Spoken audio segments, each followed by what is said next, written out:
बंगाल के इस छोटे से गांव से उठी थी नक्सलवाद की चिंगारी। करीब 50 साल से चल रहा लाल सलाम का विद्रोह, ये है पूरी कहानी। भारत तेजी से तरक्की कर रहा है और दुनिया में एक बड़ी ताकत बनकर उभर रहा है, लेकिन इसके बावजूद पिछले करीब 5 दशकों से अब तक हम नक्सलवाद को पूरी तरह से खत्म नहीं कर पाए हैं। हर बार नक्सली सरकारों तक अपनी बात पहुंचाने के लिए सुरक्षा बलों पर घात लगाकर हमला करते हैं, जिसमें अब तक सैकड़ों जवान शहीद हो चुके हैं। हर बार जवानों की खून से सनी लाशें, उनके रोते बिलखते परिवार और निर्मम हत्याओं से देश तंग रह जाता है।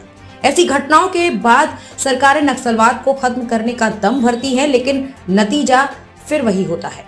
ताजा मामला छत्तीसगढ़ के नक्सल प्रभावित इलाके दंतेवाड़ा का है, जहां डिस्ट्रिक्ट रिजर्व गार्ड की एक गाड़ियों को नक्सलियों ने आईईडी ब्लास्ट से उड़ा दिया।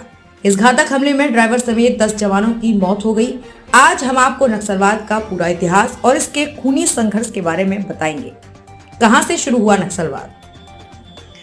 नक्सलवाद की शुरुआत पश्चिम बंगाल के एक छोटे से गांव नक्सलबाड़ी से हुई थी। भारतीय कम्युनिस्ट पार्टी के नेता कानू सान्याल और चारू माजूमदार ने सरकार के खिलाफ 1967 में एक मुहिम छेड़ी थी। देखते ही देखते ये आंदोलन बन गया और चिंगारी फैलने लगी। इस आंदोलन से जुड़े लोगों ने खुद सरकार के खिलाफ हथियार उठा लिए। सरकार के खिलाफ ये विद्रोह उन किसानों का था जो जमींदारों के अत्याचार से परेशान हो चुके थे। माओ के सिद्धांत को किया फॉलो। नक्सली आंदोलन के नेता माजूमदार और सान्याल चीन के कम्युनिस्ट नेता माओ त्से तुंग, जिसे माओ जोडांग भी कहा जाता है, उससे सबसे ज्यादा प्रभावित थे। ये उसी के सिद्धांत को लेकर आगे बढ़े, इसीलिए हम नक्सलवाद को माओवाद भी कहते हैं।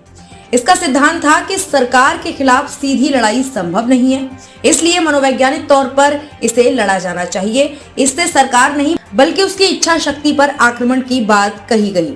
देश भर में बारूद की तरह फैला नक्सलवाद। नक्सलवाड़ी से उठी चिंगारी देखते ही देखते बारूद की तरह भारत के कई हिस्सों में फैलती गई। ये चिंगारी अब आग बन चुकी थी। कम्युनिस्टों ने लोगों को जुटाना शुरू कर दिया था। इनका टारगेट वो लोग होते थे जो गरीबों और किसानों को प्रताड़ित करते थे। इनमें उनके सबसे बड़े दुश्मन जमींदार होते थे। पश्चिम बंगाल के अलावा देश के अन्य राज्यों में इस आंदोलन का असर देखने को मिला और हथियार उठाए लोग सरकार के सामने खुलकर बगावत करने लगे।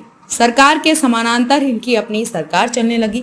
छोटे संगठनों ने बनाई पार्टी। नक्सलवाद का ये आंदोलन 70 के दशक में काफी ज्यादा फैल गया। इससे जुड़े संगठनों ने साल 1969 में सीपीआई का गठन किया, जिसके महासचिव चारू माजूमदार थे। इसके बाद माजूमदार के बनाए गए सिद्धांतों के हिसाब से नक्सलवाद जहर की तरह देश भर में फैला।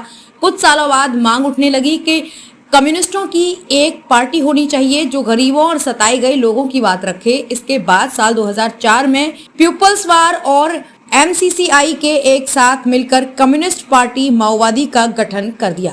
इस खबर ने सरकारों की चिंता और बढ़ा दी। इसे ऐसे समझा जा सकता है कि जिन दो संगठनों ने मिलकर ये राजनीतिक पार्टी बनाई थी, उन्हें अमेरिका ने अपनी आतंकवादी संगठनों की लिस्ट में शामिल किया था। किस उद्देश्य से करते हैं काम?